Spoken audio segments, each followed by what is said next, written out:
వందే శంభుం ఉమాపతిం సురగురుం వందే జగత్కారణం వందే పన్నగభూషణం మృగధరం వందే పశూనాం పతిం వందే సూర్య శశాంకవన్యనయనం వందే ముకుంద ప్రియం వందే భక్తజనాశ్రయం చ వరదం వందే శివం శంకరం. హర నమ పార్వతీపతయే హర హర మహాదేవం. శ్రీ బెజవాడ కనకదుర్గాదేవ్యై నమ. శ్రీ దుర్గామల్లేశ్వరాభ్యాం నమ. తాళప్రత గ్రంథ రహస్యాలు. ఈ తాళపత్ర గ్రంథ రహస్యాలలో మనము అసలు ఎందుకు భూమి మీద పుట్టాం, పుట్టి మనం ఈ రాశిలోనే ఎందుకు పుట్టాం, ఒక్కొక్కళ్ళు ఒక్కొక్క రాశిలో పుడతారు కదా, 12 రాశులు.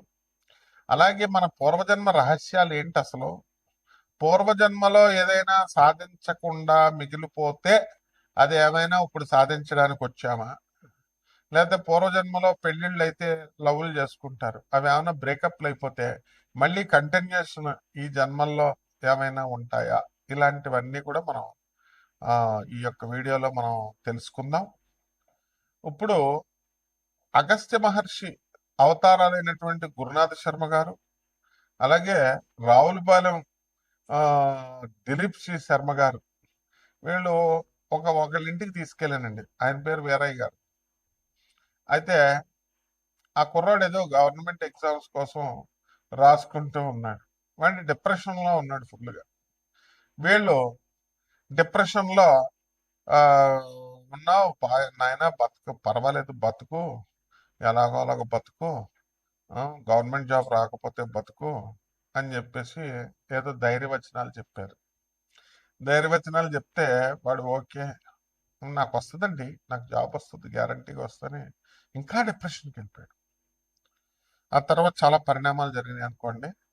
అయితే ఇవన్నీ ఏమిటి దీనివల్ల అంటే పూర్వజన్మ కనెక్షన్. ఇప్పుడు ఈ వ్యక్తులు ఇద్దరు కూడా ఆ కుర్రాడు వాళ్ళ ఇంటికి వెళ్ళడం ఏమిటి, వాళ్ళతో మాట్లాడటం ఏమిటి, ఇవి కూడా పూర్వజన్మ కనెక్షన్స్. అంటే కొంతమంది వ్యక్తుల వల్ల ప్రోత్సాహం అనేటటువంటిది లభించాలి. ఇప్పుడు ఈ యొక్క తాళపత్ర గ్రంథ రహస్యాల్లో మనకు క్లియర్గా కొన్ని ఇదివరకు వైదిక కోవేశ్వర్ అని చెప్పి ఉండేది మెడ్రాస్లో. అక్కడ ఈ యొక్క నాడీ జ్యోతిషాలయం మీద చెప్పేవారు. అవన్నీ బోగస్ అయిపోయినాయి అనుకోండి. ఇప్పుడు మీ పేర్లు అడగడము, లేకపోతే మొదటి అక్షరం అడగడం, ఇలాగా అయిపోయింది. అలా కానీ అగస్త్య నాడి, శివనాడి అని ఉండేవారు అనమాట. పూర్వజన్మల గురించి చెప్పేవారు. అలాగే మన జాతక చక్రంలో 12వ ఇంటిని బట్టి మనం పూర్వజన్మ అనేటటువంటిది మనం చెప్పొచ్చు.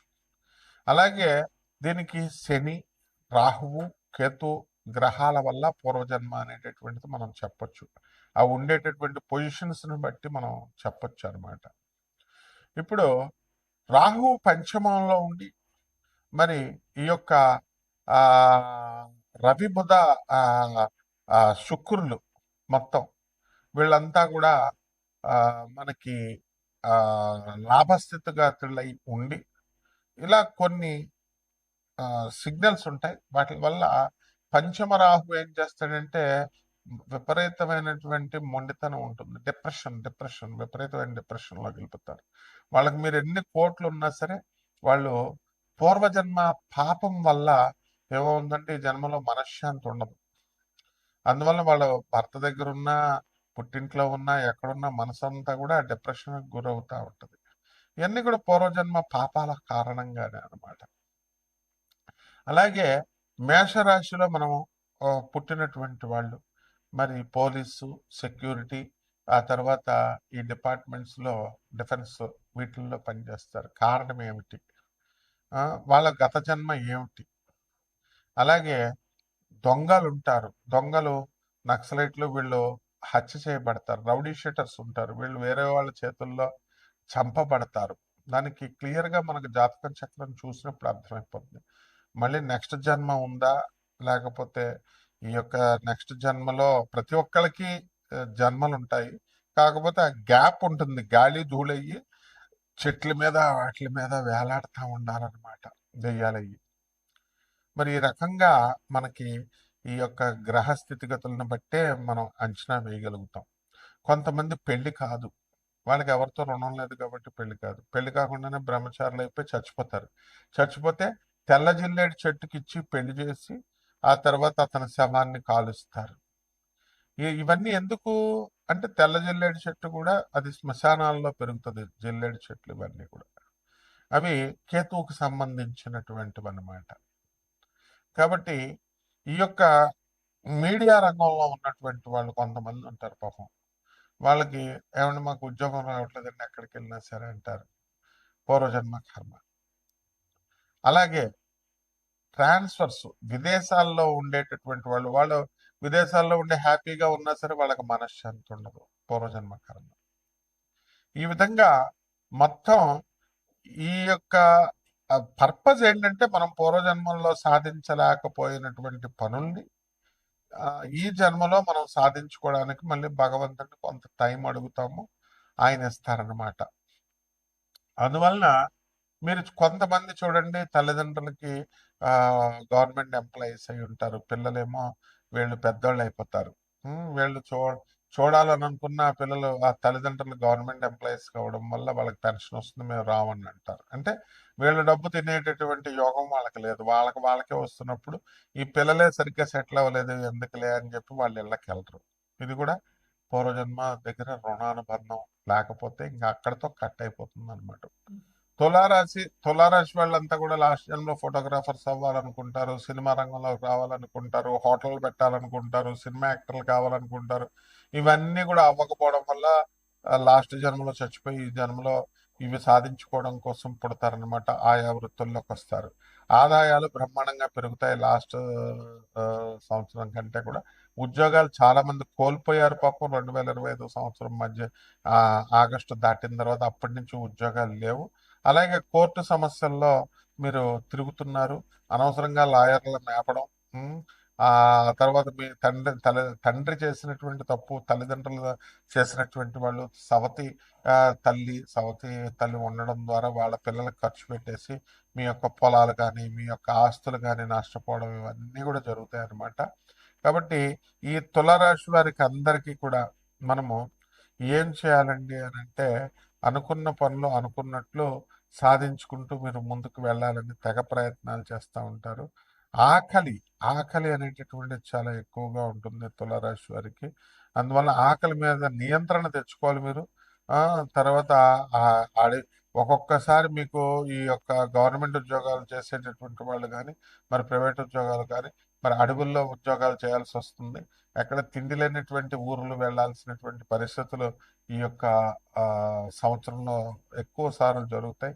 అలాగే విలాసవంతంగా జీవితాలను గడిపేటటువంటి వాళ్ళు పబ్స్, రెస్టారెంట్స్ చుట్టూ తిరిగేటటువంటి వాళ్ళు దేవాలయాల చుట్టూ తిరుగుతూ కాస్త దైవభక్తితో వెళ్తూ ఉంటారు. తులారాశిలో కొంతమంది భర్తలు మరి పెద్ద స్థాయిలో ఉద్యోగాలు చేస్తున్నటువంటి వాళ్ళ యొక్క మరణము లేదా వాళ్ళ యొక్క అనారోగ్యము, ఈ యొక్క దూరపు మరణ వార్తలు ఇవన్నీ కూడా దూరపు బంధువుల మరణ వార్తలు ఇవన్నీ కూడా వినడం అనేటటువంటిది కొంతమందికి జరుగుతుంది. ఇది సామూహికంగా కోటాను కోట్ల మంది కామన్ ప్లాట్ఫారం మీద చెప్పబడేటటువంటి ఫలితాలు కాదు. ఇది వ్యక్తిగతంగా జాతకం చూసినప్పుడు మాత్రమే భర్త అనారోగ్య స్థాయి ఎలా ఉంది, దూర బంధువుల మరణ వార్తలు ఎలా ఉంటాయి అనేటటువంటివి తెలుస్తాయి.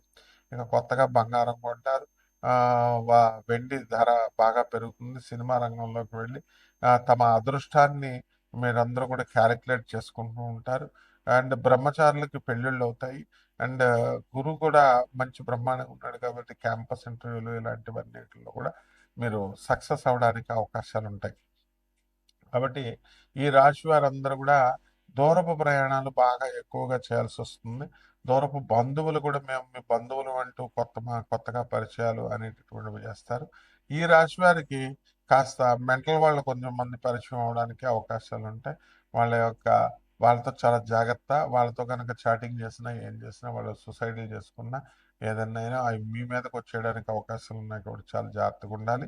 అండ్ మోకాళ్ళ నొప్పులు చాలా అరిగిపోతాయి, మోకాళ్ళ నొప్పులు చాలా అధికంగా వస్తాయి. కాబట్టి వెస్ట్రన్ ల్యాబొరేటరీస్ అవన్నీ కూడా కొట్టుకోండి. మొగుడు పిల్లల గొడవలు అనేటటువంటి తీవ్ర స్థాయిలో కొంతమందికి ఉండడం జరుగుతుంది ఆస్తుల వ్యవహారాలకు సంబంధించి ఆర్థిక ఇబ్బందుల వల్ల. ఇక పరిహారాలు మనం చేసుకోవాల్సింది ఏంటంటే తులారాశి వారికి అందరికీ కూడా మనకి రాహు అస్సలు బాగుండలేదు కాబట్టి మనకి త్రిపుర భైరవి అమ్మవారి యొక్క మంత్రం జపం చేసుకోవాలా, కుంకుమార్చన చేసుకోవాలా. ఎర్రని పుష్పాలతో కనకదుర్గ అమ్మవారికి కుంకుమార్చన చేసుకుంటూ ఇంట్లో అలాగే ఈ యొక్క జమ్మి చెట్టు చుట్టూ ప్రదక్షిణాలు చేసుకుంటూ దానికి నీళ్లు పోసుకుంటూ మీరు ఓం శ్రీ దుర్గాయ నమః అనే మంత్రాన్ని 1008 సార్లు ప్రతిరోజు 30 రోజుల పాటు చేసుకుంటే సరిపోతుంది. శుభమస్తు.